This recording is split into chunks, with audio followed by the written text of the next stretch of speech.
मैं बहरा हूं, मैं सुन नहीं सकता, मुझे मंत्र दे के दिखाओ। अपने जो नाम तुम लोग जप रहे दे के दिखाओ मुझे, मैं बहरा हूं। कैसे दोगे? ये सब इंद्रिय ज्ञान है। जो असली परमात्मा का ज्ञान है वो इंद्रियों से परे है।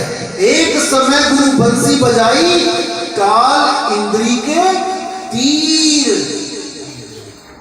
काल यानी मन और इंद्रियों के तीर, वो बांसुरी बज रही है, बस तुमने उसको सुनना है। तुम्हारा केवल एक कर्म है, एक काम है इंसान चोले में आने का, कि तुम उसको सुन लो, सारे भ्रम खत्म हो जाएंगे तुम्हारे। वो एक अखंड नाम है, उसका कभी अंत नहीं होता। जैसे बाकी जितने भी नाम है इस दुनिया के, वो बोलने पे खत्म हो जाते हैं। जैसे वाहे गुरु खत्म हो गया, टूट गया। राम खत्म हो गया। हरे कृष्णा हरे राम खत्म हो गया, दोबारा बोलना पड़ेगा। ये सब तीन गुणों के अंदर आ जाते हैं। इसी को साहिब ने बोला, तीन गुणों की भक्ति में भूल गया संसार, और कहे कबीर निज नाम बिन कैसे उतरो पार। इसी को कृष्ण जी ने भी बोला कि हे अर्जुन, जो लोग तीन गुणों के अधीन रहते हैं माया द्वारा, उनका ज्ञान हर लिया जाता है। वो नीच हैं, वो अधम है, वो मनुष्यों में भी अधम गति को प्राप्त होते हैं। अब तीन गुण होते क्या है पहले ये तो समझ लो।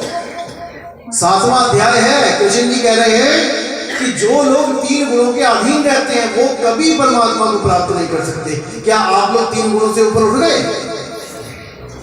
तीन गुण होते क्या है पहले ये तो पता लगे, ऊपर तो बाद में उठेंगे। अब कई लोग क्या कहते हैं, तीन गुण होते हैं, रजोगुण सत्वगुण तमोगुण ब्रह्मा विष्णु महेश।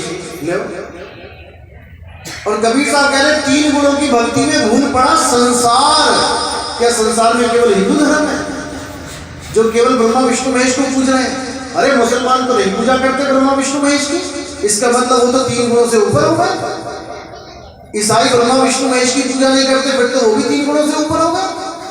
असल में किसी को तीन गुण का पता ही नहीं है कि तीन गुण होते क्या हैं। तीन गुण होते हैं पैदा होना, पलना और नाश होना। अगर आप किसी की भी पूजा कर रहे हो जो पैदा हो रहा है, पल रहा है और नाश हो रहा है, तो आप तीन गुणों के अंडर हो और आपको बार बार भोग जुनून में आना पड़ेगा। अब क्या क्या होता है तीन गुणों के अंदर? जैसे ये मकान बना, एक समय नहीं था, धरती पे ये 4 ईंटें लगाई, लग रही है, बना रहे हैं, बन गया। अब कुछ दिन चलेगा, साल 2 साल 10 साल 100 साल 500 साल, उसके बाद ये ढह जाएगा। इसको कहते हैं तीन गुणों के अंदर आ जाना।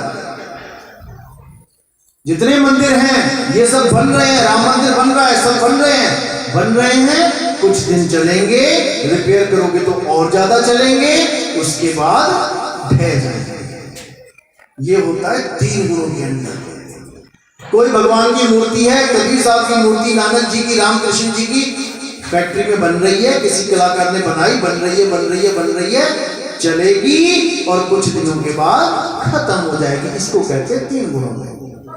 कोई भी भगवान का राम नाम है, कबीर, का से शुरू हुआ, बी पे टिका, रा पे खत्म हो गया, कबीर।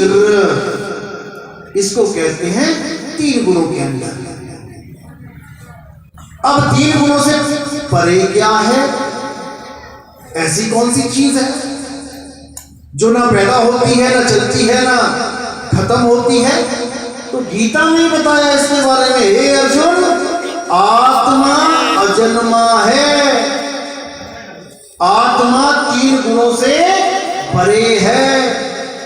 जो भी आत्मा का सिमरन करता है, आत्म ज्ञान में आता है, हे अर्जुन, वो मेरी त्रिगुणी माया को लांघ जाता है।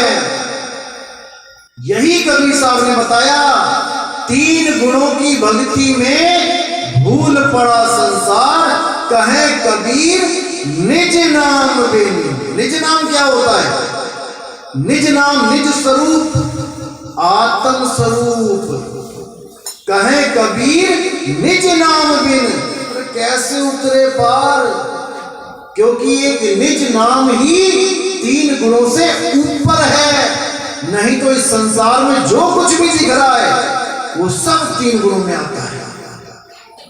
बस हमने क्या करना है, अपने असली स्वरूप को जानना है और अपने इस नकली मुखौटे को उतार देना है। कब? जब अंत समय आएगा। उससे पहले तैयारी कर लेनी है। पेपर आएगा साल बाद, लेकिन पहले तैयारी तो करो। अब कहते हैं आएगा तो देखा जाएगा, फिर तुम क्या देखोगे? किसी को कहो मौत आएगी तो क्या, अरे आएगी देखी जाएगी, फिर क्या देखो? फिर डॉक्टरों के पास भागोगे, फिर सियाणों के पास भागोगे, भैया बचा लो, फिर क्या देखोगे? अभी से तैरना सीखो, क्योंकि बाढ़ आने वाली है और वो आएगी, वो टल नहीं सकती। पेपर तो टल जाते हैं, कोरोना आ गया, पेपर टल गए, बच्चों के मजे लग गए, लेकिन वो नहीं टलेगी, वो तो आएगी। उससे पहले कि वो आए तुम तैयारी स्टार्ट कर दो। और जो तैयारी नहीं करेगा वो रोता हुआ जाएगा, और जो तैयारी कर देगा वो हंसता हुआ जाएगा। आए हैं तो जाएंगे राजा रंग फकीर, एक सिंहासन चढ़ चले और एक बंधे जंजीर। तो कैसे जाना है ये अब आप लोग देखिए, मैंने बता दिया है। तो इसी के साथ वाणी को विराम देता हूं। आगे भी महात्मा जी बैठे हैं, आपको प्रवचन से निहाल करेंगे। बोलिए सतगुरु छोड़ कबीर साहिब जी। बोलिए सतगुरु मदन साहिब की जय, फिराक साहिब की जय, नितिन दास जी साहिब की जय, साहिब सतनाम साहिब बंदगी सतनाम।